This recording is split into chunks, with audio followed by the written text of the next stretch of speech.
ya vita ya wokovu, vita ya kuokoka. Nyinyi mnajiita walokole, vita ya ulokole.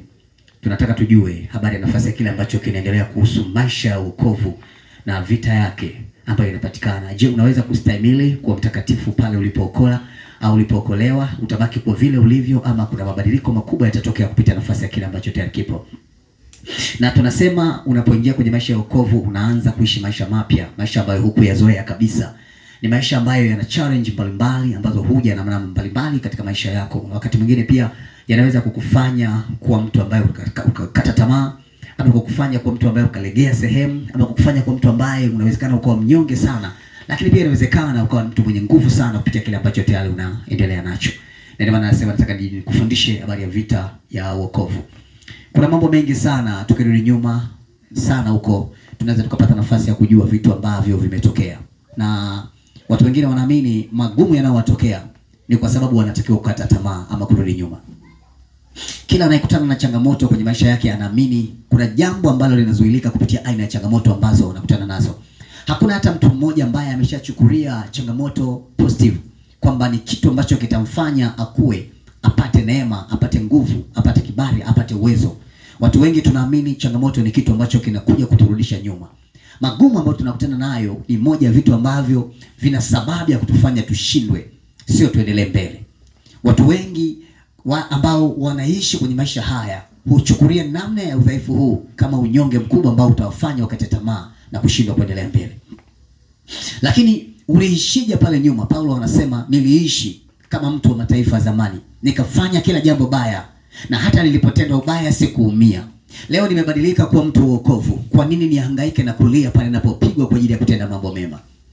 Inawezekana vita yako inaanza mahali ambapo hukuzani kama panaweza pakaanza. Na watu wengi wanaamini wanaokoka ili wapate amani, wanaokolewa ili waingie waishi kwa starehe na kuburudika. Kitu wanachokutana nacho ndani ni tofauti na kile walichoamini. Ndio maana watu wengi wanaamini kuna kuvunjika moyo, wanaamini kuna majeraha, wanaamini kuna dhiki na kuna shida, na wengine wanakata tamaa na kurudi nyuma kabisa na hawaendelei tena mbele.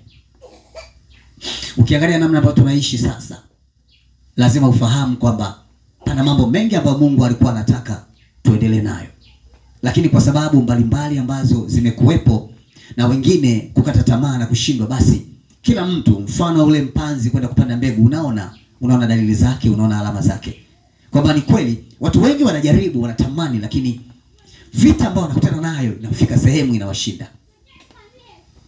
Kwa sababu kuna kitu unasikia tu kinaingia ndani, kana kufanya unakata tamaa, unashindwa, unarudi nyuma. Unaamua kuwa mtu dhaifu kupitia kile ambacho umekitazama kwa nafasi yako. Ndio maana nimesema hakuna hata mtu mmoja kibiblia ambaye amewahi kuishi maisha ya wokovu pasipo kupata shida. Hayupo.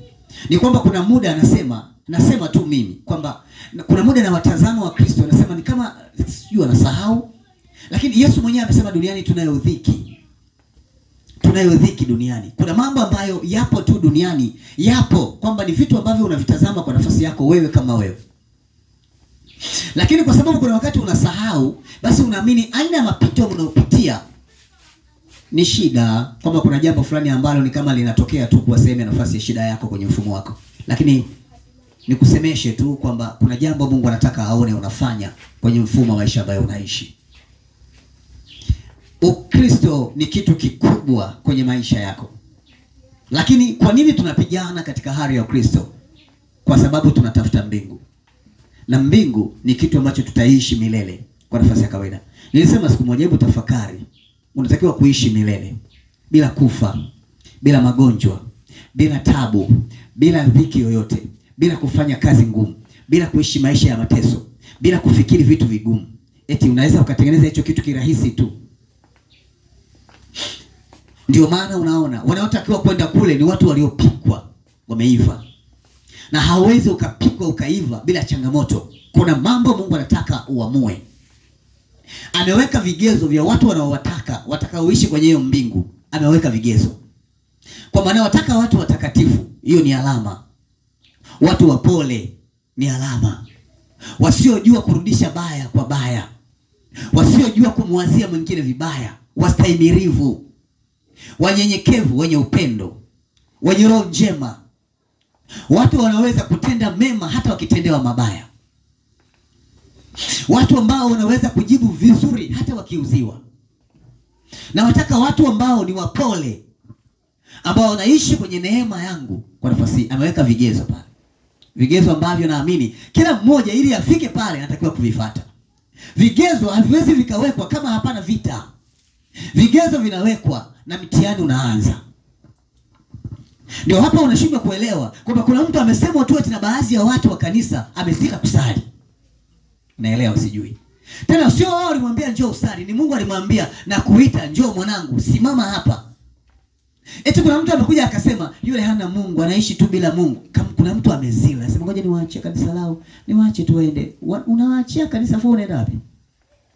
Kuna mambo kwenye maisha ambayo yanatokea tu yanakuwa ni moja ya changamoto ambazo tayari zipo. Ni kweli kila mmoja ana malengo yake. Ninaamini mimi hivyo. Kila mmoja ana malengo yake kwenye maisha, kila mtu ana mipango yake. Unaelewa eh? Kama haujajifunza kukataliwa, huwezi kuwakataa watu. Lakini kama umejifunza pia kukataliwa, lazima ujue kukataliwa kupo tu. Unaelewa? Lengo lako katika kile ambacho unakiendea ni nini?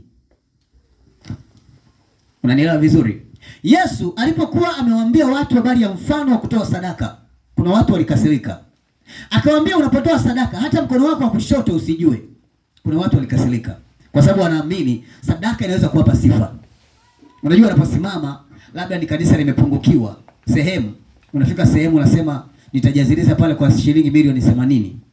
Unaelewa? Kuna watu wanakuangalia wewe. Kuna mtu mwingine sio amemtolea Bwana, ametoa ili watu waone.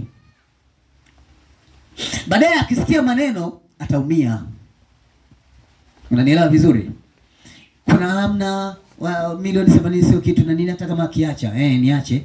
Kuna mwingine anajikuta tu amezila, anajikuta amekata tamaa, ameingia mahali pagumu ambapo kuna namna mbalimbali zimetokea kwa nafasi fulani. Lakini haikuwa dhamira ya Yesu watu wasikie hivyo kwa mfumo ambao waliusikia moyoni. Na ukifuatilia vizuri zaidi utagundua maisha mengi hata kikanisa ni maisha ya sifa. Watu wengi hutafuta sifa, vyeo na nafasi ili tu kuonekana kuna kitu fulani ambacho kiko katikati. Kwa hiyo vita ambayo inainuka ni kupitia yale ambayo wao wanayasababisha wenyewe. Na kwa sababu wanayasababisha, wanafika sehemu wanashindwa kustahimili zile vita zinazoendelea. Nadhani hapa tunaelewana. Kwa sababu yako malengo ambayo wamejiwekea kwenye vile vitu. Mimi siamini kama unaweza ukakasirika kama haukuwa kwenye lengo hilo. Siamini. Kwamba kuna mtu alifanya kitu katikati, akasemwa na watu, akazila. Eti kwa sababu tu amesemwa na watu, siamini. Ninaamini palikuwa na kusudi. Kuna jambo litaka kuliona kupitia kile ulichokifanya. Lakini Biblia inasema ninyi ambao ni watoaji, ninyi ambao mnasaidia watu, ni heri kumsaidia mtu asiyeweza kukulipa kwa sababu umejiwekea hazina, kuliko kumsaidia mtu ambaye atalipa wema wako maana huna ulichofanya. Hapa nafikiri tunaelewana vizuri. Kuna jambo jipya lipo. Hivi unajua vita inaanza na maneno yako mwenyewe. Vita inaanza na kile unachokianzisha mwenyewe. Unajua kitu kama hicho? Kwamba the way unaishi ndivyo ambavyo unaanza kutengeneza maisha yako mwenyewe na vita zako. Jinsi unavyoishi na watu na kusema na watu ndivyo ambavyo unaandaa mitihani yako baadaye. Kuna mtu nilimwambia jambo moja. Nikamwambia kila unachokifanya duniani umepanda utavuna. Hata kama sio leo utavuna. Yaani wewe ni mbea tu, tegemea utakuja kuvuna. Hata kama sio leo. Wewe ni muongo sana kwa watu, tegemea utavuna. Ni mwizi, unaiba vitu vya watu, tegemea utavuna. Hata utazeeka utavuna tu. Ile ni mbegu ambayo haiwezi kuisha. Wewe ni mzinzi, utavuna. Kwa sasa unaweza ukasema ni ujana na nini, maji ya moto na nini, lakini tegemea utavuna. Ni kahaba, utavuna. Kila unachokifanya duniani ni mbegu umepanda. Sasa kama vita inaanza na yale ambayo tunayaweka sisi, maana yake tunategemea kuona utofauti katika kile ambacho tunakitazama. Ndio maana sisiti kuyatazama haya. Sisiti kusema haya pia. Mimi ninaamini katika maisha kuna vitu hivyo viwili. Kila unachosema kwa watu, kuna muda mtu atakipokea ama atakikataa. Haijalishi ni kizuri ama ni kibaya. Unaweza ukapanga na hoja ambayo unaamini hiyo hoja watu wote watakupigia makofi. Lakini usitegemee kama makofi yote ni sawa. Unaelewa eh? Ndio maana lazima ujue unachokifanya wewe ni sahihi kuliko anachokifanya mtu mwingine. na kukifuata na kukisimamia kile ambacho anakifanya, ili kumfanya asiamini kuamini kama umefanya. Kazi inakuwa kwenye mfumo huu kwa nafasi zetu. Unajua, tusipozungumzia maisha ambayo tunaishi leo, tutazungumzia lini? Kwa sababu wokovu ni maisha tunayoishi. Unanielewa vizuri? Wokovu ni kushinda vita hizi ambazo unakutana nazo. Huo ndio wokovu. Wokovu sio kuhubiri tu. Sio kuyasema mambo ambayo huwezi kusema, kuyafanya, sio kweli. Wokovu sio kuhubiri neno. Wokovu sio kumsema Yesu alipanda sijui mlimani. Wokovu ni huu unaoishi leo. Namna unaweza kushinda hizo roho mbaya, tabia mbaya, mfumo mgumu, changamoto ambazo unakutana nazo, namna ambavyo utapita bila kuweka madoa. Kwa sababu hiyo ndio kanuni. Yesu ameweka sheria. Anawataka watu wa namna hii kwenye mbingu hii. Na wewe unayakataa yale unakutana nayo, unafanya vibaya, wewe ni nani? Kama sisi tulikutendea ubaya, wewe umetutendea ubaya, sisi wote si wabaya. Hakuna tofauti maana yake. Hivi kanisa tunaelewana eh? Ngoja nikwambie kitu. Usije kujifunza kuishi anavyoishi mtu mwingine. Wala usije kukataa kuishi kwenye changamoto, kwa sababu changamoto ni kitu ambacho kinakufanya ukue. Usije kutendea watu vibaya kwa sababu tu wamekutendea vibaya. Ni kweli kwamba kuna muda wa kujisikia vibaya, lakini wewe ni nani? Yesu anasema mimi ni mti mbichi. Kama wanaweza kufanya mti mbichi kiasi hiki, je, nyinyi mliokauka? Sisi tuna madhaifu mengi. Tuna mambo mengi, tunajikoroga kwenye vitu vingi. Wakati mwingine pia tunajichanganya kwenye mambo mengi. Lakini vita ya utakatifu au vita ya wokovu ni kali. Unapotangaza wokovu, umetangaza vita mpya ambayo lazima upambane nayo. Unataka ama hutaki, lazima ukutane nayo. Ni kawaida kabisa. Sasa nashangaa kuliona kanisa halitaki vita, halitaki changamoto, halitaki mambo hayo. Kila mmoja anataka kuishi anavyotaka kuishi yeye, sio vile Mungu anataka aishi. Ukikwazwa kidogo tu umekasirika, umezila. Unasema nini sasa? Jamani, haya maisha sio yalivyo. Mimi nikwambie tu. Alafu ukizila haunikomoi mimi, unajikomoa mwenyewe. Maana unajikaanga mwenyewe, jehanamu utaenda wewe, sio mimi. Unajua kila mmoja ana njia yake. Ndio maana nimekwambia ukiona mwenzako ameanguka usimfuate. Ndio maana Biblia inasema. Sasa kuna vitu ambavyo mimi navisoma, naangalia nagundua kabisa hapa kuna namna inakuwepo kwenye maisha. Kuna kitu kipo, ni ngumu sana kuvumilia, hasa unapojua unateswa. Unaelewa? Na una uwezo wa kujitoa. Sasa unajiuliza maswali. Yesu alikuwa na uwezo wa kufanya kila kitu, lakini aliacha tu wamuonee. Eti kaka, wewe unapata majibu gani? Yaani yule alikuwa anaweza anasema, mnadhani nimeshindwa kumwambia baba yangu aletee majeshi atakao wapiga dakika moja hapa? Lakini huu ni wakati wenu. Fanya unachokisikia. Eti unafikiri alishindwa? Kuna mtu hana hata nguvu, ila ameinuka tu anataka kujitetea kwenye vita ambavyo hawezi hata kupigana naye. Mimi nimesema siku zote, kwanza mimi sio mtu wa kujieleza. Mwache mtu akuseme anavyotaka kusema, lakini hauko vile anavyokusema, hautapungukiwa. Kwa sababu kukusema ni jambo la kawaida. Kuishi kwenye mada kesi ambazo zinaweza kukufanya ukapungukiwa kwenye jambo fulani. Kama mtu amekuja kukuibia wokovu, hiyo ndio tatizo. Lakini kakusema tu. Vitu ambavyo tunakutana nazo kwenye maisha ni vitu vya kawaida kabisa kwenye nafasi zetu. Jiangalieni, msije mkasema mnaendelea mbele kumbe mnarudi nyuma. Unaelewa? Maana nimeona kuna watu wamekuwa na hasira kali. Kuna watu wana hasira, wakisema tu kidogo wamepanic. Yaani hawataki kusikia taarifa mbaya, wanataka kusikia taarifa njema tu kwenye maisha yao. Hawataki kusikia vitu vibaya. Wao wanataka wao ni wakusifiwa tu. Jamani, Yesu ambaye alifanya kila kitu kizuri, alisema vibaya. Wewe ambaye una vibaya unafanyaga usisemwe. Hii hatari. Unabadilika kutoka kwenye maisha ya nyuma kuingia kwenye maisha mengine. Wokovu ni hatua mpya. Na adui amejipanga. Shetani anajua kupiga wapi paume. Kwa sababu tumeomba tofauti. Kuna watu ambao wameomba hawawezi kukataa kitu. Hawawezi. Na kuna watu wameomba hawawezi kukubaliana na kitu fulani. Unaelewa eh? Lazima ujue kwamba hapa pana nini. Ndio maana nimesema kuna muda ni kweli unajiangalia, unaona ni kweli kabisa kwamba ninaonewa. Lakini kwani nikilifanya hili jambo jema napungukiwa. Nikifanya hiki kitu kizuri napungukiwa, kwa sababu Mungu anasema anawataka wapole. Eti wewe ni mpole. Haya, umeinuka sema umepanic, au haiwezekani na nini unanionea sana na nini na nini? Wewe ni mpole wewe. Sio kweli. Kipimo lazima kije ili tumpate mpole kabisa. Kaka, hata wewe ukitengeneza kitu, kuna kitu unataka upime, unataka uone. Kuna namna unataka ujue hiki kitu kina ubora gani kwa nafasi fulani, lazima ukipime. Kuna watu wanakwenda kununua vyombo vya moto, unakipima kile kitu. Hiki kitu kina speed gani, unataka utesti uone uwezo wa kile kitu ambacho unatembea nacho. Si ndio ilivyo? Kwa nini hutaki kupimwa sasa? Wokovu ni vita kali. Unaanza kwenye nafasi hii. Musa aliambiwa na Mungu, nenda ukawatoa Israeli. Akijua tu ni kazi ndogo, yani ni kufika na kuwaita wanatoka. Anafika pale akutana na Farao, amekuwa na moyo mgumu. Inabidi kwanza kupambana na Farao. Wakati unapambana na Farao, kuna watu wanaandaliwa njiani wa kukupinga.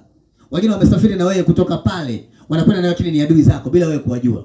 Na wengine wamewashirikisha mipango yako mingi, ukiamini ni rafiki lakini kumbe ni adui. Anasafiri, anaingia, afika jangwani na kukutana na kina Yembra na Yane, wanaanza kumpiga vita. Kuna adui wanasimama kuwa sehemu nafasi pingamizi lako. Lakini Elia alikutana na vita. Unamkumbuka mwanamke ambaye alikuwa ni queen kwenye ile nafasi. Unamkumbuka pia mtu ambaye alikuwa amesimama kwenye nafasi yake kama adui. Zamani za Ahabu. Unamkumbuka Yezebeli, mtu ambaye alikuwa ni kipingamizi kikubwa kwenye maisha ya safari ya Elia. Kila anapojaribu kuwavuta Israeli wamjue Mungu wa kweli, jamaa anainuka, anashindana naye. Kwa hiyo vita kwenye maisha ya wokovu ipo tu, unataka kama utaki ipo. Na ni kipengele ambacho kwa nafasi ya kawaida hauwezi kukikwepa, hata ufanyeje, lazima ukutane nacho. Lakini unaishije? Sawa, kuna mambo ambayo tayari hapo ambayo yanaweza kuonekana kwenye nafasi zetu. Tuna vitu vingi vya kuzungumza kama watoto wa Mungu.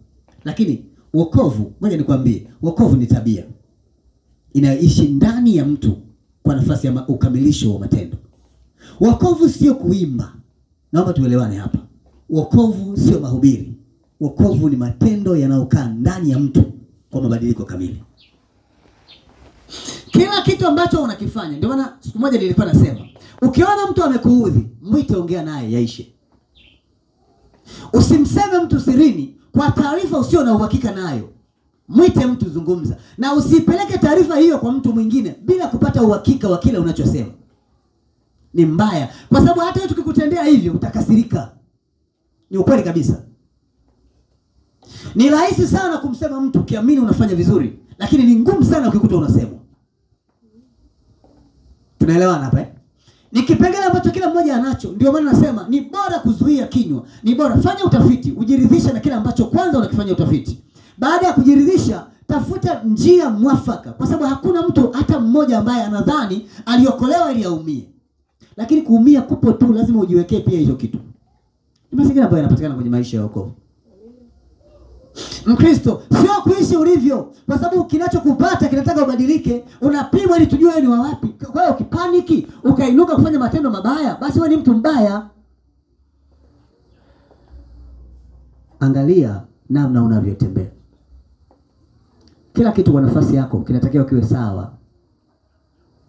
Mimi nimesema Mungu ameweka vigezo. Unajua aliwaongoza Israeli, akafika sehemu akasema, Musa, hebu apelekee sheria. Akawapa amri 10, si ndivyo eh? Penda Bwana Mungu wako kuliko kitu chochote. Sawa? Usiwe na miungu yoyote duniani ila yeye tu. Usijifanyie sanamu za kuchonga. Sawa, mheshimu baba yako na mama yako, pate miaka mingi na heri duniani. Kale kama sheria pale. Haya, usizini, usiue, usiseme uongo. Ni sheria. Yaani kwenye zile 10 hizi zimo, usiue, usizini, usiseme uongo. Zimo kwenye zile 10. Yesu alipokuja akawa na zote hizi za nini, au atachoka kusoma? Niwape 2 tu. Mpende Bwana Mungu wako kama, yani kuliko kitu chochote, na ya pili afanana na hiyo, mpende jirani yako kama nafsi yako. Amemaliza. Kwa na mambo mengi Yesu. Waliruka akasema yeye amekuja kumwona nili Musa tusimpende Yesu nini. Lakini ukisoma anasema katika Torati zimebeba hizi 2 tu. Unajua hata darasa watu wanaanza kusoma hii ndio lakini ukienda kule mbele watu hawasomi zile wanaziunganisha sasa, zinakuwa kwenye herufi nyingine kwa ukubwa wake. Ndicho alichokifanya Yesu, akaja kaunganisha tu, kaunganisha vidochi pale, kamaliza kesi. Unadhani kanisa likikosa watu wa kusema sema linakuwa nzuri? Aliendelee.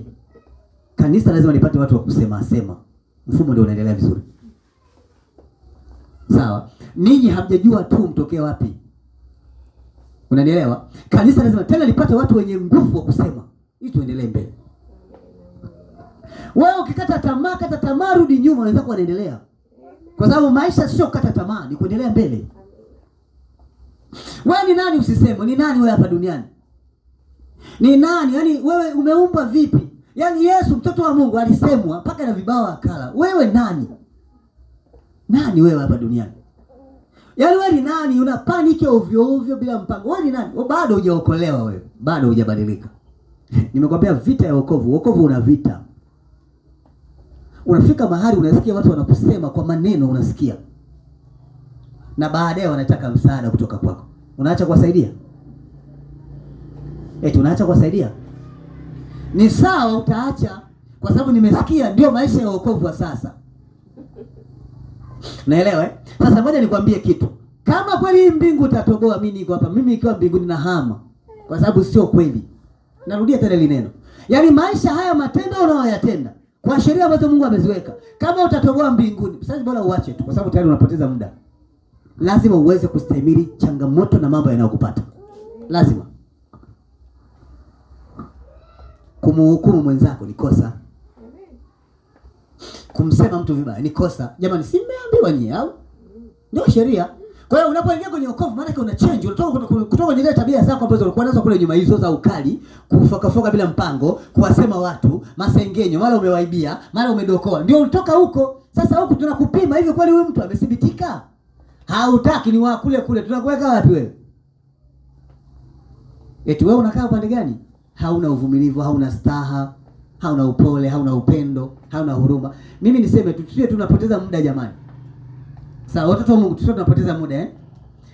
Na Yesu anasema nina hasira na nyie mnaonijua. Na nyie ndio wakuchapa sana kuliko wale ambao hawajawahi kuingia kabisa kwenye maisha. Kwa sababu nyie ndio mnaendeleza mambo magumu wakati nimeshawaonya. Na huu ni usawa, ndivyo ilivyo. Kuna watu wamebaguana, yani wanatuma makundi. Huyu na huyu. Wakisompana wanaachana, tafuta kundi kingine. Akimdonoa, yani ndivyo ilivyo. Na kuna muda mwingine unashindwa kuelewa nani kamdonoa mwenzake, unasikia tu fulani alisema. Kuna mtu aliniambia. Kuna watu wengine hawana majina ila wanajua tu kuongea. Huwezi kulipa mipaka kwenye jambo baya hata siku moja. Mimi sikuenda kukatalia kwenye hilo. Mipaka kwenye jambo baya ni kosa. Na kuambia lakini usimwambie mtu. Na achaje kumwambia? Yaani unishirikisha jambo baya nikae kimya. Dada, hivi inawezekana? Hebu piga hesabu kaka. Kuna huo uwezekano unakuwepo. Hii ni siri, usimwambie mtu. Yaani hii iwe ya kwako na mimi. Ili mimi niumie. Kibinadamu tunaitana, tuzungumze. Kaka njoo. Bwana nimesikia fulani huyu hapa ndio aliniambia kwamba wewe juzi ulidokoa, kuna mtu ulimuibia, ulifanya hivi na hivi na hivi na hivi. Ni sawa? Tuongee. Ili tukao tunapishana tunangongelana nyuma. Jamani mwizi huyu. Yaani tunapishana, kuna mtu alinipa taarifa za nafasi yako. Tumekaa kwenye mfumo wa mazingira haya ambayo tayari hapo. Kuna mtu aliniletea taarifa moja, alikutana na mdada mmoja anaingia guest. Akaniambia kaka, nimekutana na mtu anaenda guest. Nikamwambia guest? Tena alikuwa ametangulia, alafu kuna mwanaume nyuma. Nikamwambia baada ya hapo, mimi niliona tu ameingia guest. Hii inatosha kumhukumu huyu mtu ameenda kufanya ubaya. Guest si nyumba kama nyumba nyingine. Kuna wakati mwingine pia kuna hoja, kuna vitu, kuna mtu ana sababu zake za kuingia mle. Ushawahi kumuona kabla ya hapo anaingia? Hapana. Hii ni mara ya kwanza. Imenisikitisha sana. Na kuna kimbaba kinaangalia kabisa hivi, kinamfuata nyuma. Nikamwambia sawa, haina shida. Kwa kweli wokovu utatua jamani. Kama ndio tunafanya hivi, tunamfanyia Mungu haya, hivi tutafika kweli. Mimi sikuongeza neno tena kwenye yale maneno. Kwa sababu sijapata uhakika. Nikamtafuta yule mtu nikampata. Nikajaribu kuongea naye, bwana, nasikia siku fulani uliingia gesi. Ilikuwa siku fulani masaa fulani hiko hivi na hivi. Akaniambia ni kweli. Ndugu yangu aliniita, alikuwa ametoka safari. Kuna issue inaendelea, sasa hakutaka kuonekana. Kwa hiyo akanipigia simu, tukakutania pale. Alikuwa na masuala yake fulani. Akanipa vigezo, akaniambia ni hoja ambazo ukiziangalia hata wewe ungeenda. Nikasema mbona nasikia kulikuwa kuna kibaba fulani kinakufuata nyuma, kinaangalia hivi. Akasema kaka, huyu ameingia chumba hiki, mimi nimeingia chumba hiki. Nilipomuuliza mhusika nikamwambia uliona wameingia? Utasema mimi niliona tu ninaangalia hivi, nikajua lazima wamefuatana hao. Nikajua kuna sababu. Unajua kuna vitu ambavyo huwezi kumhukumu mtu kwa nafasi ya kawaida tu. Lazima utumie hekima kujua namna ambavyo unaweza ukawaweka watu kwenye nafasi. Unaweza ukamkasirikia mtu bure. Kuna mtu unaweza kumpigia simu asipokee, ukajua labda hakupendi. Kumbe yuko kwenye wakati mgumu, yuko kwenye changamoto, yuko kwenye shida. Ukapaniki, umepokea tu, simu zangu upokei. Sasa nikikupigia, unajua kwa nini hajapokea? Kama vipi? Tuso tunapigana tu simu. Wewe utakuwa unajua za kwako. Sasa maneno yote ya nini jamani? Hivi nyewe kweli nyewe ni wa Kristo kweli? Jamani wa Kristo, hivi nyewe mmeokoka kweli? Unajua, nimesema uokovu ni mabadiliko, ni tabia mpya. Kwa wakati ukimsoma Yesu unasikia akatembea, akawahurumia watu, akatembea juu ya maji. Na wewe unatamani kutembea juu ya maji, na tabia ambayo wewe utembee juu ya maji. Mbingu itapasuka. Kila Petro tu walishindwa kutembea. Ndio walikaa na Yesu pale anachofanya walikuwa wanaona. Pale ambapo hawajauliza wanauliza, lakini kuna muda walishindwa. Na tabia hii mbaya. Tena walikuwa na tabia mbaya kidogo, Yesu alikuwa anawakemea. Wewe hakuna wa kukukemea. Unafanya unavyojisikia. Unaelewa eh? Na kuna muda unajidai watu wengine nimeokoka. Wakati wakikupima kwenye matendo, wanaona huko nje kabisa. Unajua eh? Kuna kitu kimekufa kwenye mfumo wako.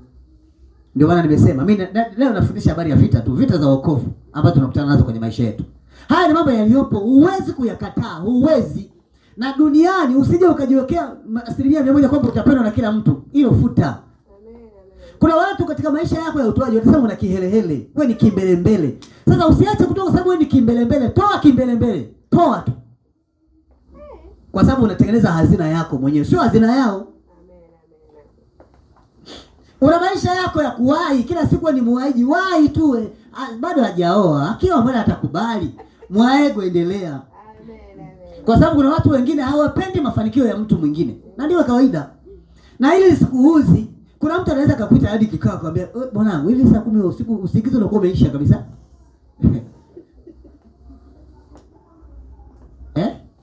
Kuna mambo ambayo tayari hapo. Si unaona fulani na mifano iko mingi. Si unaona fulani. Sasa anachelewa, ameoa juzi yule. Anakuja saa 2:30. Kuja saa ngapi? Ni kweli, lakini kwenye maisha haya kuna nini ambacho tayari kipo? Tumeamua kufanya nini? Maana mimi ninachojua ni kitu kimoja, kwamba tukiamua kwamba Baba na nimebadilika, nakubali kwa mtu wako. Mtu wa Mungu ni huyu, mpole. Sawa? Ana upendo, ni mwenye huruma, anajua kujali. Sawa? Anathamini wengine. Hajui kurudisha mabaya anapotendewa mabaya. Tunaweza eh? Maana hapo nasikia mpenda na kupenda sikupenda, chana naye. Kula kona. Na ndio maana unaona, yani leo mtu atatengeneza kakundi na mtu fulani, wakimdonoa na hama, anamea kwa mtu mwingine. Na kule atafika akidonolewa na hama. Akidonolewa na hama nasikia ili kanisa. Tuendelee tukusali wapendwa. Sasa shida ni nini? Shida ni nini? Wewe umetangaza vita, umeokoka. Umeokolewa. Kuokolewa ni kuacha tabia mbaya. Kama kuacha tabia mbaya, unajisikiaje pale ambapo unamrudishia mtu baya kwa baya aliyokutendea? Ni baya. Kuna mwana mimi utakavyokuja ndivyo nitakavyokupokea. Ukija kiehu na kuwa mwehu, tunapokeana kama wehu. Na ukiwa tahila, tunakuwa tahila, tunapokeana kama tahila. Sasa nani tahila mwenzake? Yaani wewe umekuwa tahila hadi umemzidi yule aliyokuwa tahila. Muongoza tahila mwenzako. Kuna mazingira yanakuwa magumu tu kwenye maisha. Kwa nini wewe usiwe mzima ili umuongoze tahila? Mimi kitu siwezi kabisa. Mimi ukija kijinga na kuwa mjinga. Ukiwa mbabe na mimi nakuwa mbabe. Sasa hayo maisha mpaka lini? Kwa sababu ndio uliokuwa nayo huko nyuma. Umeingia hapa ili ubadilike. Hautaki kubadilika. Kaka, sasa nini ambacho tunaweza tukakiangalia? Wewe mwenyewe piga tu hesabu, angalia. Mimi nimesema Yesu alikuwa na nguvu kabisa, lakini kuna sehemu alifika sehemu akakubali kuonewa. Akakubali kufanywa vitu vibaya, akakubali. Kuna kama mtu hapa, wala sio kwamba ni kakubwa, wala sio kwamba kana pesa, wala sio kwamba kana vigezo, lakini nasema mimi kusema siwezi kukubali. Sasa wewe ni nani? Na muda mwingine kuna watu wanasema wala hawakusingiza, huyu jamaa ni maskini. Wamekusema tu ni kweli. Ila ulivyo panic sasa. Yeye ana hela, ni kweli. Yeye ameshatoboa. Ametoboa, anatembea kwa mguu. Yote haya nini sasa jamani? Kipiga hesabu, unajua kuna vitu vingine ambazo unaziangalia kwenye nafasi ya kawaida, unagundua kabisa kwamba hiki kitu hakiko sawa. Kuna jambo limekufa kwenye mfumo wa namna ambavyo unaishi wewe. Mungu anataka ubadilike. Hivi unaelewa kama umebadilika? Unaelewa kama umekuja humu ili uvue zile tabia za nyuma? Unaelewa? Au umekuja sasa hapa uzionyeshe sasa kwamba sasa hapa ngoja tuone nini kitatokea. Kuna maisha, kwenye maisha lazima uyaishi kwenye mfumo wako. Lazima. Tunajua kupenda au kuna muda unasikia hasira. Maana kuna mtu unampenda mpaka unasema huu ni utumwa. Sikuwahi kufikiri kukaa kwenye mfumo huu. Kwenye maisha yetu tuna jambo ambalo tunaliona kwenye nafasi zetu. Tunaamini kabisa kuna kitu ambacho tayari kipo. Watu wanasema hakuna raha kwenye maisha kama raha ya uchumba. Sawa? Pale ndio mmeanza sasa kukutana, pale mnabebishana. Kila kitu ni ndio. Yaani hujui kupinga. Kila kitu kiko sawa. Kila kitu. Yaani baby twende huku, lakini baby muda umeisha. Baby nisindikize. Haya. Na watu wanasema hakuna kitu kigumu kama ndoa. Ila uchumba wanataka na ndoa naona ni shida.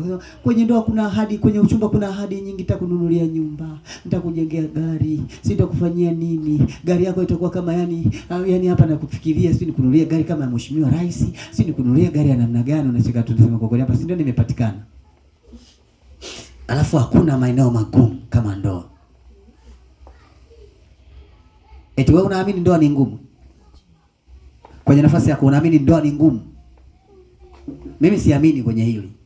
Ninachojua mgumu ni wewe. Kwa sababu ni kweli, unajua kwenye mfumo tunaingia, kuna wakati umeshawahi kuwa mgeni. Ukiingia ugenini, yani unaingia kwenye nyumba ya mtu ambaye sio wa kwako, wewe ni mgeni. Jinsi unavyokuwa mnyenyekevu. Sawa? Nyumbani kwako unapandaga na viatu kitandani.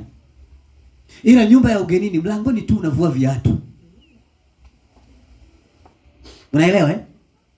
Mlangoni unavua viatu. Kiletewa maji ya kunawa unanawa mikono miwili. Kwako unanawaga vidole tu.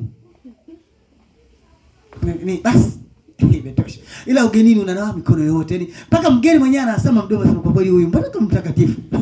Kuna mama. Sasa mtu akija kwako ndio anaanza kuona zile tabia. Kumbe jamani waangala huyu. Tayari mfumo ushabadilika. Kwenye hali ishakuwa nje na ile uliyokuwa unajua. Kila mtu anakufokea hata kama hautaki, utasikia hali fulani. Hii hali siwezi, joto siwezi. Na hapa ulipokuja tukasema katika shida na raha, uzuri na mateso, ubaya na ugumu, wasema ndio nimekubali. Kwa kujua mtu si ndio huyu.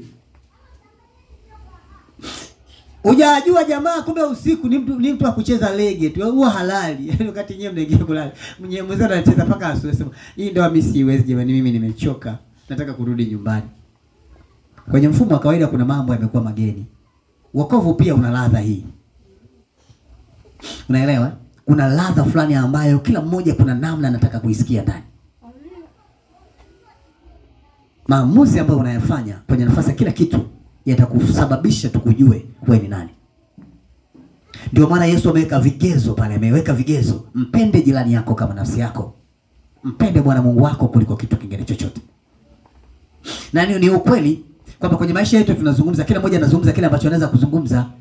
Watu wengine wanasema yale ambao wanasema wanaweza kusema kwamba mimi siwezi kukaa kwenye mfumo huu. Mimi nina jambo hili, mimi nitakuwa hivi, mimi nitaishi hivi, mimi nitafanya hiki.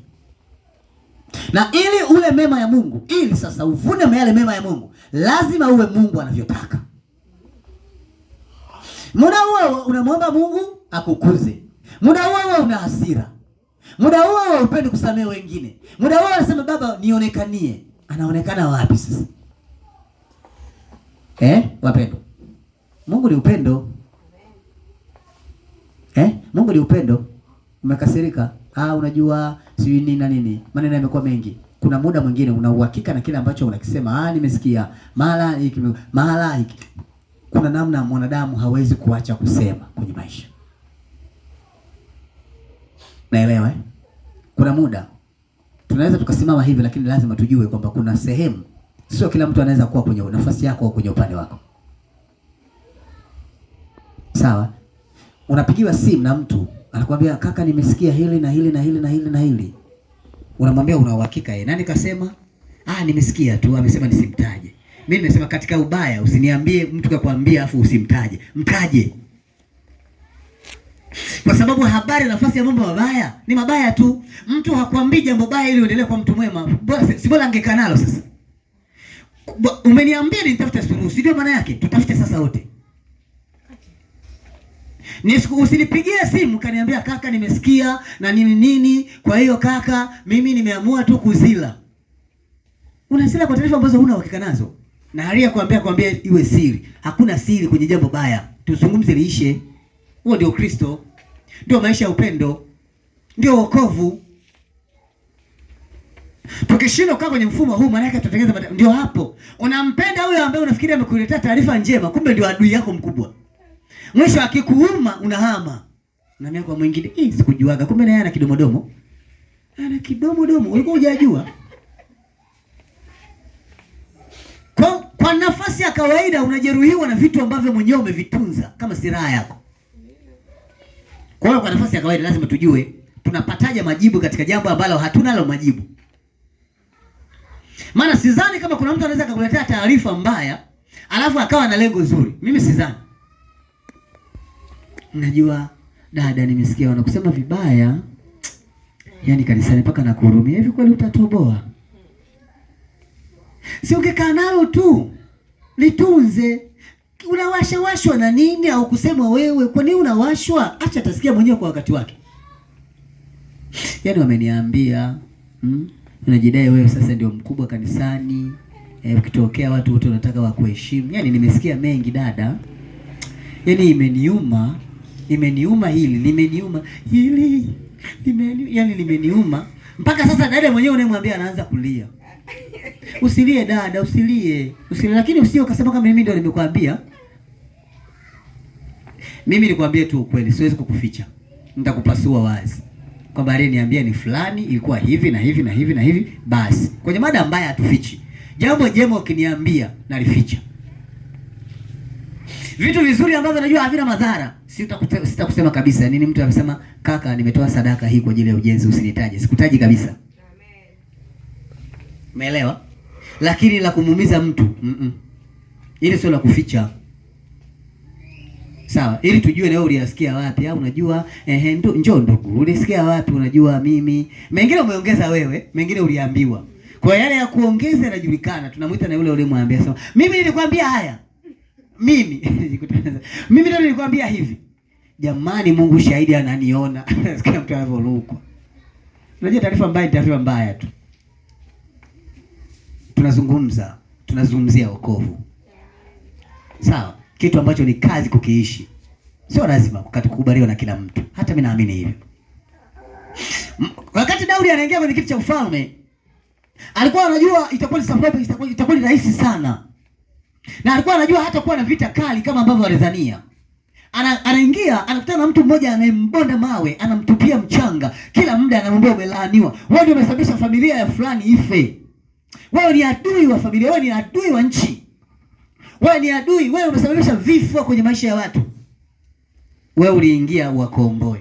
Wale unaoingia kuwakomboa wanakusema. Musa alisema mimi sirudi. Watu walisema wewe ni nani? Nani kakuweka uwe muamuzi kwetu? Nani? Una kimbelembele. Una kihelehele. Una kihelele. Msaada aliofanya wakamchoma.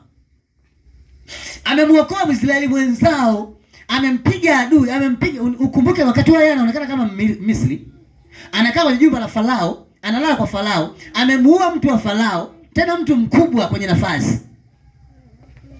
Kwa ajili ya kuwasaidia watu wanaojua ndugu zake. Wale ndugu zake wamemchoma. Musa mwenyewe kilimuuma bwana. Ndio kisa cha kwenda Midiani. Akaenda mbali, akasema sitataka kusikia tena taarifa za ndugu zangu. Sitataka kusikia. Nisisikie kitu kinachoitwa ndugu zangu. Akaenda kwenye familia huko mbali. Akaenda kwa Yezro, akasema mimi nitakuita baba. Maana sina baba, sina mama, sina ndugu. Wewe utakuwa ndugu yangu. Yezro alikuwa na binti 7, akamwambia chagua unayempenda. Kiukweli kwenye macho ya Musa, Spora akaonekana ni mwanamke mwenye hekima. Unajua, kuna hata duniani hapa, kuna wanawake wana kimbelembele. Sawa? Na kuna wanawake hawana kimbelembele. Na kuna wanaume pia wana kimbelembele. Na kuna wanaume hawana kimbele. Yaani kuna wanaume ukiona unajua kabisa huyu ni mstaarabu. Alafu kuna mwanaume anataka kujionyesha yeye ni mstaarabu. Na nielewa vizuri. Na hata wanawake hivyo, kuna wanawake wanataka kujionyesha matawi na kuna wanawake wanataka kujionyesha wenyewe ni wastaarabu. Sasa Spora alikuwa ni mpole mwenye hekima. Mtaratibu. Unajua kuna wale wenye kimbelembele. Hata nioa mimi. Unafikia hata kupenda wewe. Hapa na hapa nikapeleka maji. Unajua kabisa uwenge sana huyu. Yaani huyu hamna moja. Unaona kabisa alivyo, unajua kabisa. Yaani hapa nikijichanganya napotea njia. Hata kwa wanawake, ukutana na mwanamke ambaye ametulia, anajua kusoti mwanaume. Unaelewa eh? Yaani mwanamke ambaye amepewa neema na hekima ya Mungu, anajua kuchagua mwanaume wa kuolewa naye. Na ukikutana yuko kimbelembele, yuko juu juu, ana wenge. Ni moja bao hii nje. Sio ilivyo. Yaani kuna mtu ni kweli unamwangalia kabisa kwamba akipita yuko hivi, ni mwanaume fulani anadunda na nini. Na anapita mtaani kila siku, anapita pale pale kwenu. Na anajua kabisa masaa ambayo umerudi. Na wewe mwenyewe uko wenge. Unajua kinachokuja kutokea. Unakuja kusema najuta mimi. Unajuta kwani ukuona? Tunasema haya mambo yametokea. Sawa, hata kwa baadhi ya watu. Yaani unaenda unaongea, bwana mimi sister nimekupenda, nataka nikuoe na nini. Wewe ndio unioe nikuoe nataka nikuoe na nini. Mimi kwa kweli siwezi kuolewa na wewe. Nani asema basi imetosha, siwezi kukusumbua tena. Wako wanaume wastaarabu. Aliomba tu ombi, umemkatalia, atakuja sasa huyo mwenye mara zile simli kubwa sana. Niambia mwambie hiyo hela aingize. Mwambie aingize chapu kwa sababu nina haraka nayo. Subiri bwana, nitakupigia baadaye. Baby pole. Samahani. Yaani huyu anakutafuta huyu. Mtu mstaarabu ana namna yake hata ya kujibu simu, namna yake ya kukaa na watu, namna yake, unaona mtu anavyo respect alivyo kwenye nafasi yako. Kuna shida kwenye mfumo fulani. Wakristo tupo kuna matatizo madogo ambayo tunaamini yapo kwenye nafasi zetu. Lakini achana na yale madogo, kuna matatizo makubwa ambayo tunaamini yapo.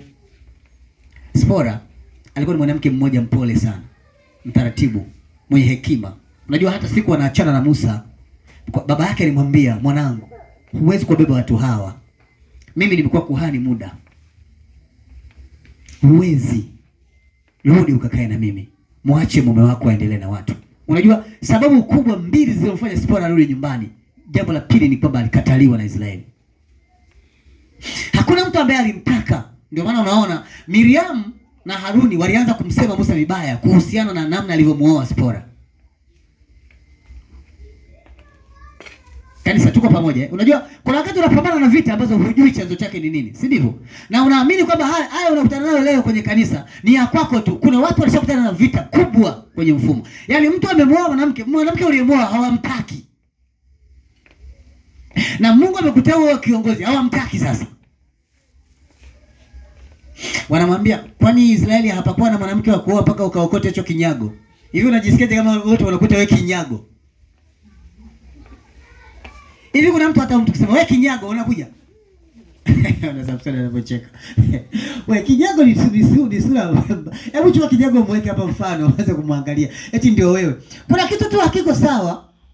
Sipora alikuwa mwenye hekima, akakaa na Musa akamwambia hapana. Kwa kuwa watu wako hawanitaki mimi nitarudi. Wewe endelea na kuwachunga. Ni ngumu kutengana na familia unayoipenda, ni ngumu. Na usiniambie tu kwamba Musa alikuwa ampendi Sipora. Ndio maana alimuoa. Unamuoaje mtu ambaye humpendi?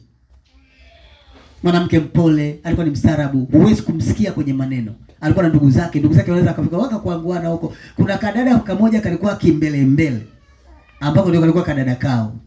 Ni kimbele kako wenge, muda wote kako juu. Yaani ni maisha tu, ndivyo yanavyokuwa. Lakini alikuwa anawatuliza tu. Wakifika kwenye mfumo hapana. Kwa hiyo Musa alimpenda kwa sababu ya zile tabia, ustaarabu fulani moyoni. Zile tabia zilimvutia Musa. Ukumbuke kwa ameshaumwa, kuna mtu amemng'ata nyumbani, anataka mtu akumpoza. Akifika kwenye changamoto kubwa, Sipora anamwambia hapana, haya ni ya muda tu, yatapita baby. Yatapita, wewe tulia, kausha. Akifika sehemu fulani wanaenda kumala, amemsindikiza kuchunga, wanaenda wote.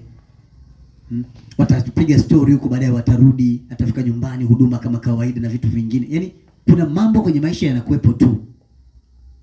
Katika kitu chema wanasema maneno ni dawa. Si sawa Yaani kuna muda neno ni dawa, neno ni tiba. Amen. Unatoka kule umewaka, una mvuke. Unafika nyumbani unaongezewa mvuke, unapasuka. Unaelewa? Lakini ukitoka kule una mvuke ukapewa maji ya baridi unapoa. Sasa unatoka kule una mvuke, unakutana na mtu na yeye ana wenge nyumbani. Na yeye ana mvuke kama wewe. Ni kuchoma nyumba tu. Tunataka tu pamelipuka pale. Pale pamewaka. Pale pamewaka. Na muda mwingine unaweza kushangaa watoto ndio wakawa wanaambulia tu bala kamepigwa buti, kamebinuka kameanguka vile akajielewi. Kuna namna tu imekuwa kwenye mfumo wake. Mambo hayaendi. Alisema narudi. Siwezi kufanya watu wako wakaingia wakati mgumu kwa sababu ya mimi. Nitarudi nyumbani. Ni kweli nakupenda sana na siwezi kuishi na mwanaume mwingine. Lakini inanibidi nikuache. Spora alikaa na Musa akamwambia nenda, endelea na watu wako. Mimi sio bora kama hawa na Mungu amekuinulia hawa. Alikuwa na watoto wawili Musa kwa yule mwanamke. Aliwaacha na historia yake iliishia pale. Unawezaje kuwasahau watoto? Na Musa hakupata watoto tena kwenye historia. Unanielewa eh? Na hatujui hata historia ya wale watoto wa Musa baadaye ilikuwaje. Haijulikani. Maana Yesu ndio aliyewachukua. Hivi unajisikiaje wewe? Hata kama ni wewe umwache baby saizi. Kuna watu Mungu akasikia hasira, akampiga Miriamu ukoma, akampiga na Haruni ukoma pia. Maana wamefanya kitu ambacho hakipo kweli. Kanisa vita zipo tu. Mimi nawashangaa. Kuna watu humu wana uongozi, yani ule mdogo tu. Akisemwa anazila. Unazila nini sasa? Sisi ambao tuliambiwa tunajipendekeza. Kwenye nafasi bora ya kitu kidogo. Kuna watu wamekataliwa. Kuna watu walishasemwa sana. Kuna watu unaona kabisa hata ukimsogelea na kukimbia, hata kabisa hata umguse. Lakini watu wanafika sehemu tunaelewa. Unafika sehemu unamuelewa. Muelewe tu mtu. Muelewe. Muache akuseme, usirudishe neno. Na usiache kufanya vitu kwa sababu sio yeye aliyekuita. Hapa kuna mtu alimwendea mwenzake njoo usali. Si Mungu alikuita wewe? Dada, kuna mtu alikusemesha kwamba uje hapa. Mume wako ana mchango wote wewe kuwa hapa. Sasa mbona kwa nini akukele? Ni vitu vya kuacha tu vinaenda. Ni kweli unajua kabisa kwamba mume wangu nyewe mnajuana. Ni wenge. Sawa. Unajua sasa mke wangu mimi ni wenge, yule mke wangu mimi ni moja mbele. Mmeshajuana basi uvumiliane maisha yaende.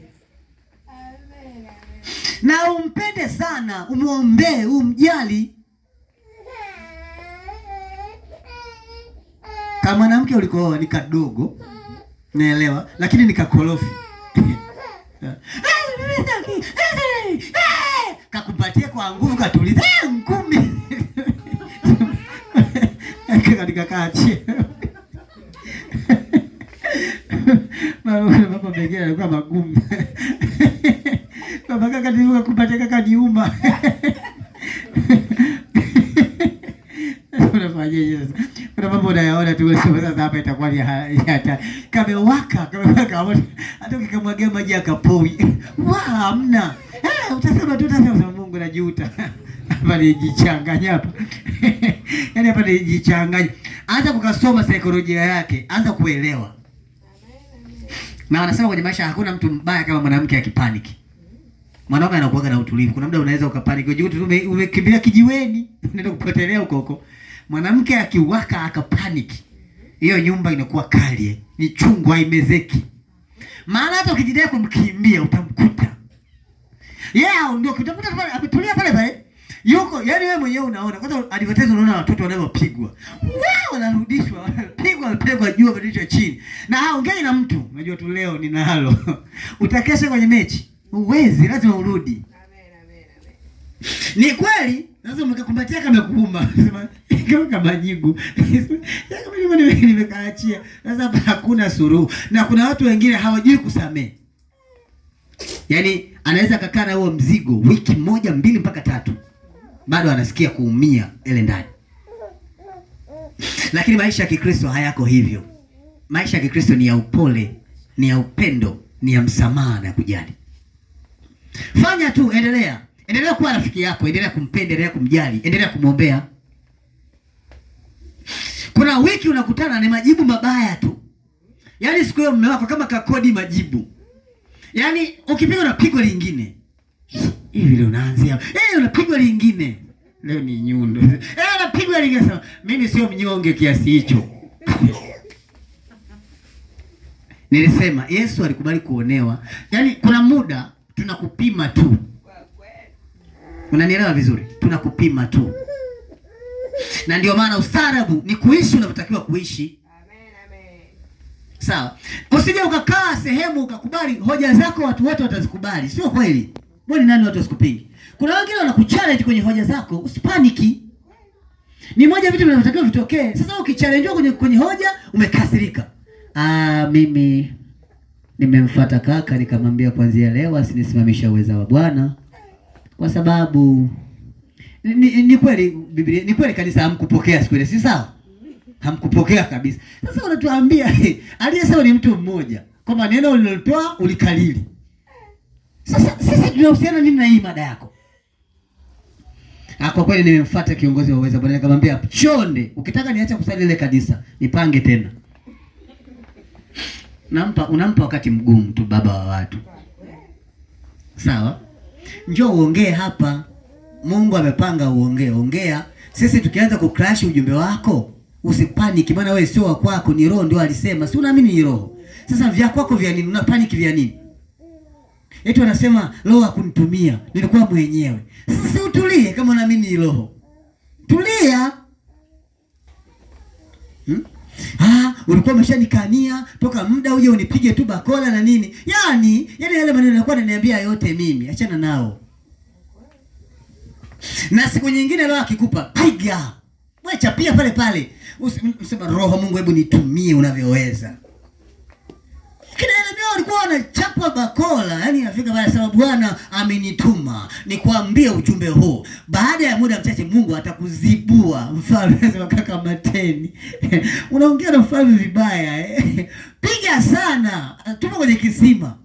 Muombe Mungu, Mungu ajibu. Muombe Mungu, Mungu ajibu. Muombe Mungu anasema nife. Mwana mwisho ile kanataka kufa Mungu anatuma mtu, hebu katoe. Ilifika sehemu Yeremia alitamani atoroke nchi. Mungu akasema mwambie hautazaa mtoto. Wewe ni mtumishi wangu, ni chombo nimekuandaa kwa ajili yangu. Rudi kwa mfalme tena kamwambie nataka nimzibe. Taona tu Yeremia anaenda pale kwa jumba. Niachieni. Mfalme nisikilize. Bwana anasema atakupiga kipigo ambacho hajawahi kupigwa na mtu. Nani? Mimi. Naanza na wewe. Kakamata kalete hapa kwanza. Wanakatikisa. Yaani ndio ilikuwa kawaida. Lakini bwana yeye hakupaniki. Maana kuna wakati watu wanakuambia ujumbe wao nani kakutuma? Nani kakutuma wewe ujumbe sema Mungu ameniagiza mani wewe na Mungu wako leo mtatueleza vizuri. Yeremia alifika sehemu akakaa kimya. Akakaa kimya gerezani. Alifungwa zaidi ya miezi 6 hapo na kipindi fulani.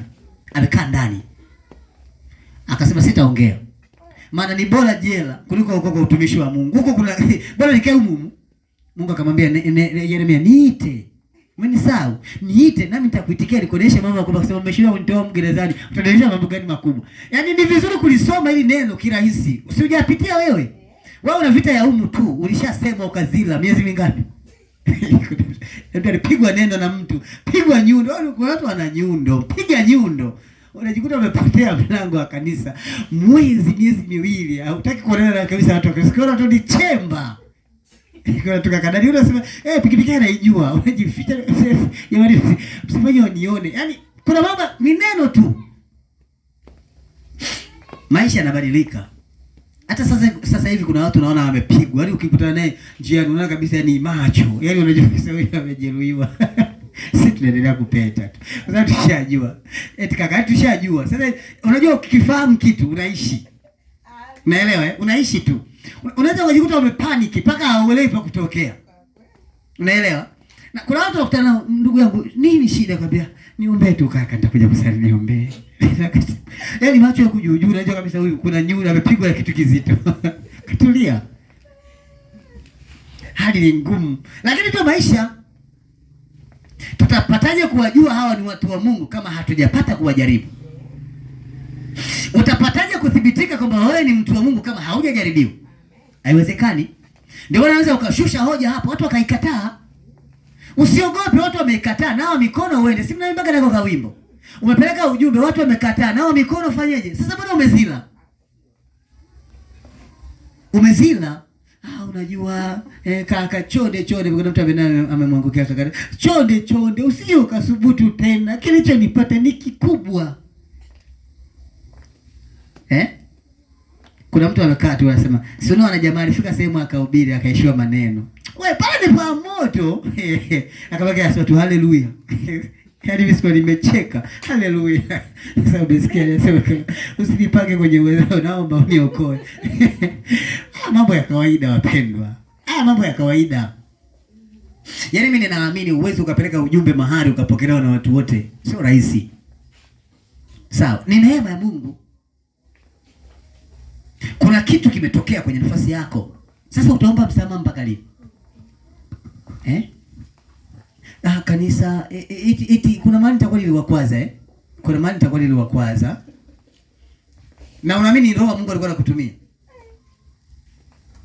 Watu walishasema kwamba sio Roho wa Mungu alikutumia, wana vigezo, wameandika kabisa, na kuna watu hapo wanatumiwani, wanapima eti maneno yako, ujumbe. Yaani kama vile mawakili pima tu ujumbe, sema kulingana na struct na hizi wanasema nini?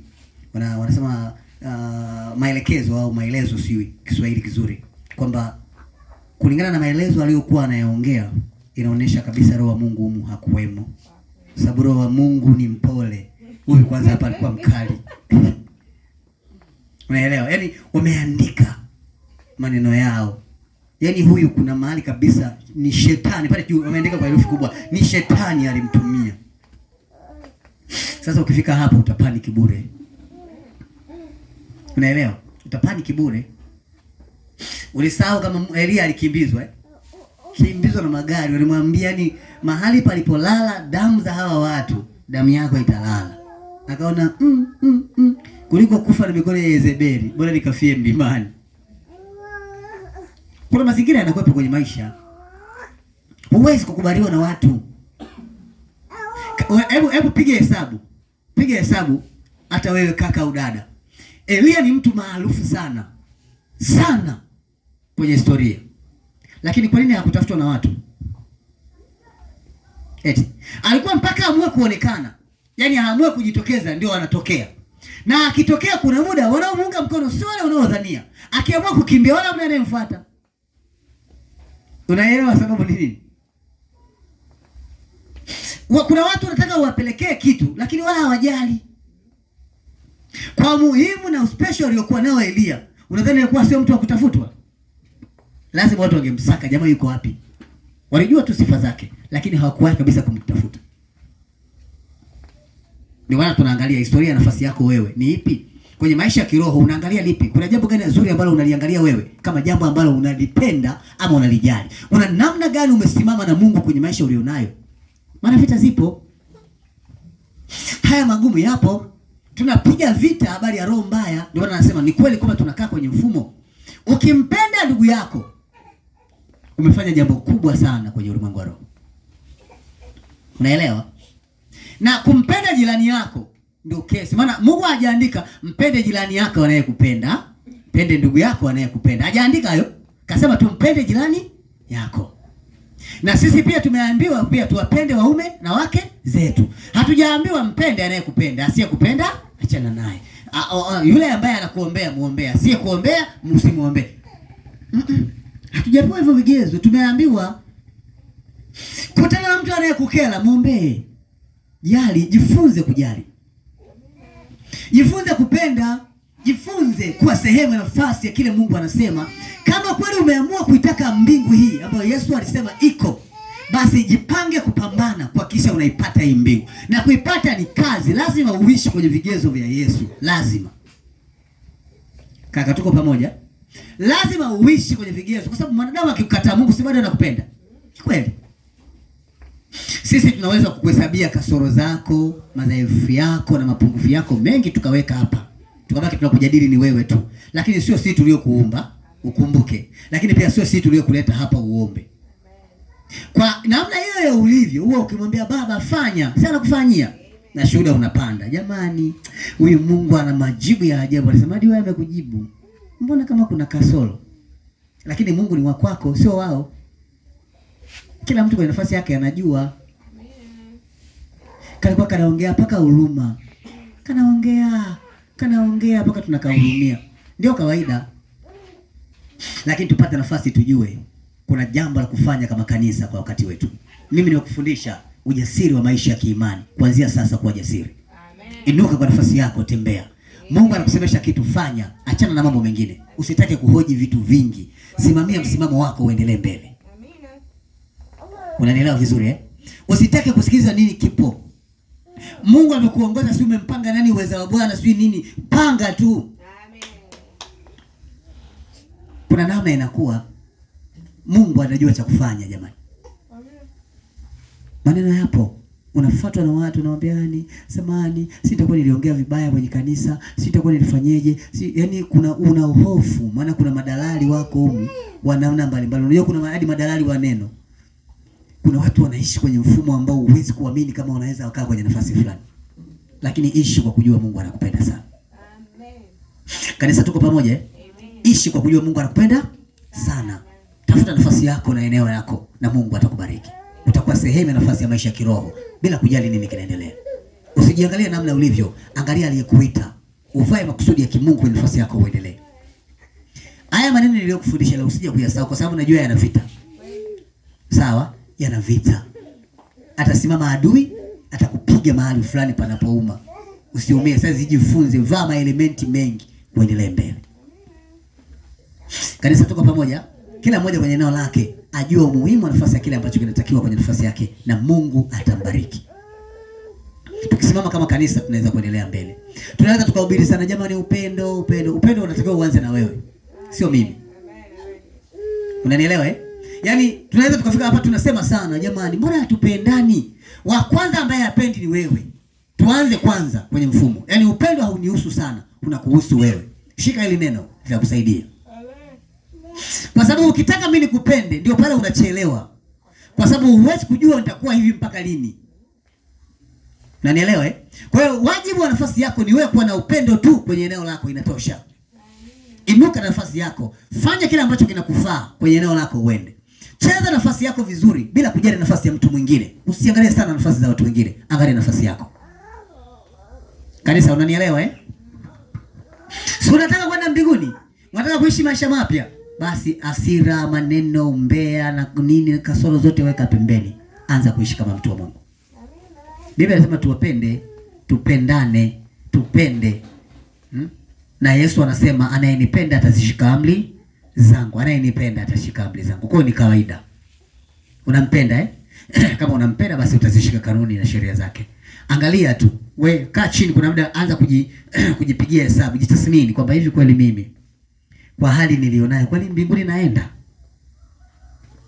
Sawa? Ni kweli una hasira, yani kuna namna umekuwa uko juu sana, juu yani mambo yako mengi yako juu. Sawa? Na kuna muda tunapenda yale maneno ambayo tunaamini tunafarijiana. Unajua Yesu alimsema, lakini lazima tujue kusemwa kuna hoja. Kila anayesema ana kitu, ndio maana anasema. Kwa hiyo nafasi yako ni wewe kusimama kwenye eneo lako. Mungu atakuangalia jinsi ulivyo. Tulishazungumza mengi. Tunakutana na kasoro nyingi, madhaifu mengi, mapungufu mengi. Lakini usijali. Sawa, umekaa kwenye mfumo wako na nini, kesi zipo. Hapa na hapa, sio ulitenda wema na nikasema sio umemtamani. Maana sio, yani kuna vitu ambavyo tayari vijana wana haya mambo mengi kwenye nafasi zenu. Alisema eti nimemtaka, sasa mimi naweza nikamtaka yule. Kumbe maneno ni toka mwaka juzi. Sisi tulishasikia paka yakapoa. Wewe ndio ulikuwa unakuzunguka tu. Sasa ndio umekuja kuyasikia, umetoa macho, umechanganikiwa, kumbe jambo lenyewe lishapitwa na muda. Tulia mtoto wa kike, tulia mtoto wa kiume, simama na Mungu wako, endelea mbele. Kuwa na upendo na huruma. Sawa? Kuwa na msamaha. Mambo mabaya usifanye, hata kama ni kwa gharama, usifanye. Fanya mambo mema. Usiwe mtu mwenye kujibu maneno mengi sana. Kuna dogo langu mmoja wa kike nilimfundisha. Ananiambia kaka, ona umeona nisumbua, nikamwambia ngoja nikupe kwanza mistari fulani ya kuzungumza. Unajua usimonyeshe mtu una hasira na yeye. Mjibu kistaarabu. Sawa?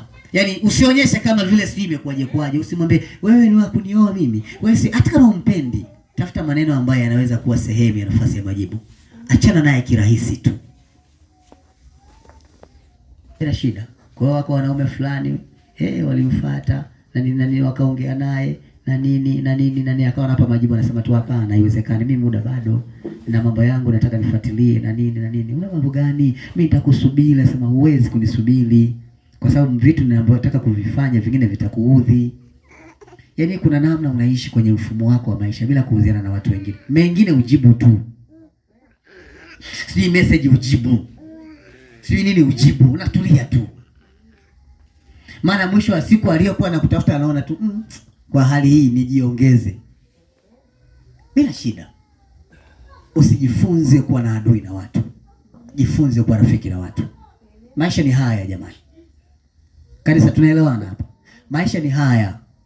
Mwenzako anaweza wewe muache tu. Muache. Kwa sababu kuna muda mwingine hata dawa yake huna.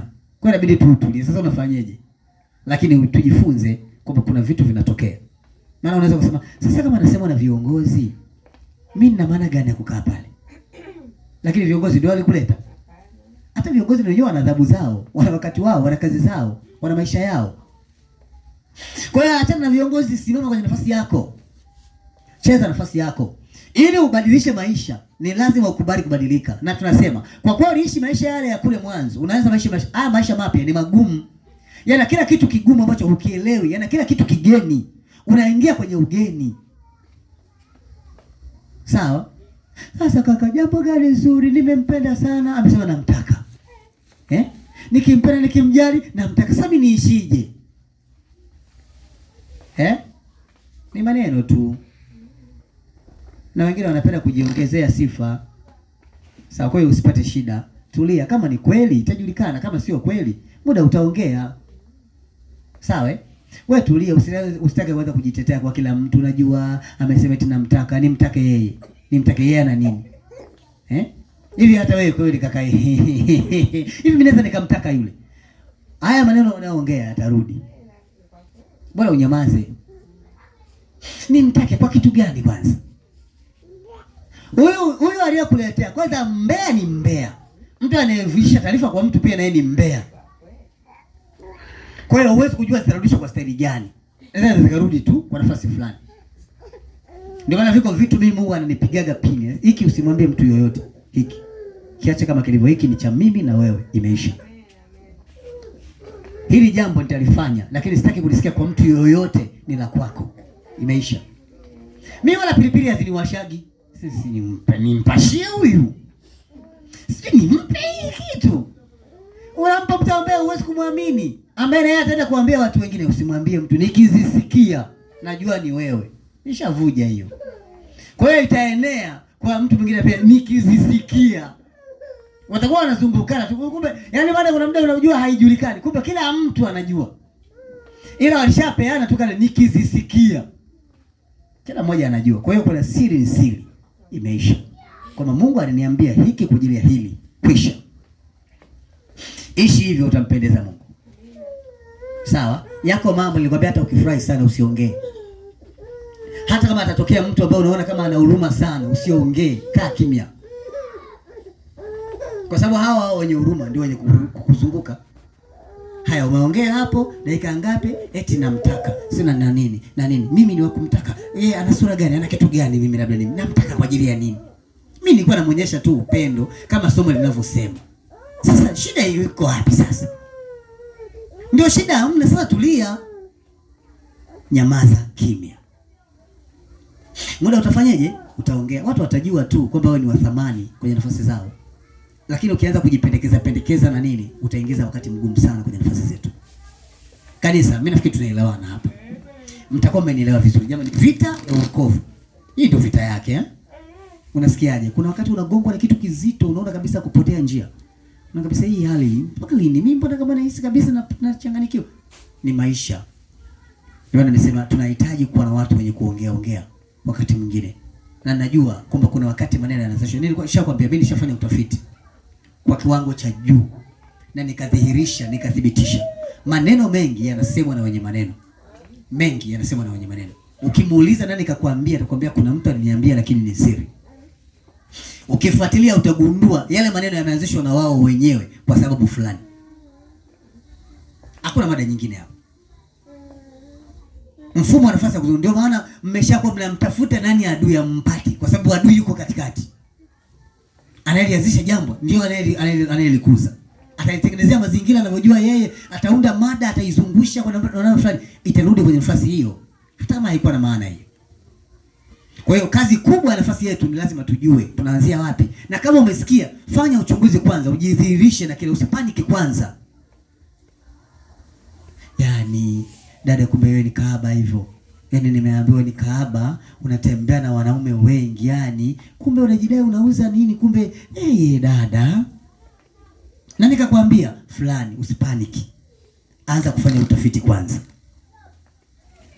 Chunguza mpaka ujiridhishe, ndio uanze kusasa kusikia mtu anasema nikasikia moto unaanza kuwaka. Kaka, kweli niliwaka? Sasa unawaka nini? Hivi mtu kakukuta tu kakwambia wewe kahaba, neno linarudi? Halirudi, hilo lishatoka. Ni mfumo. Tumesikia taarifa nyingi. Kuna mtu anakuambia hivi na fulani ameokoka. Unajua kabisa hii cheko je, kuna mtu anachekaga hivi. Maana yake hii cheko hii inakutafuta wewe. Wanawake wanamshangaa, lakini ni maisha. Ameokoka yule. Amemkoka juzi, nimemkuta amebeba kabinti, kamemkumbatia kabisa, kamemziba usawa wa masebo pale, kamemkamata boda. Boda. Sema kuna mambo yanaendelea hapa duniani. Mimi nilikuwa namwambia niachie, hataki sasa. Boda. Sema kazi ni ngumu.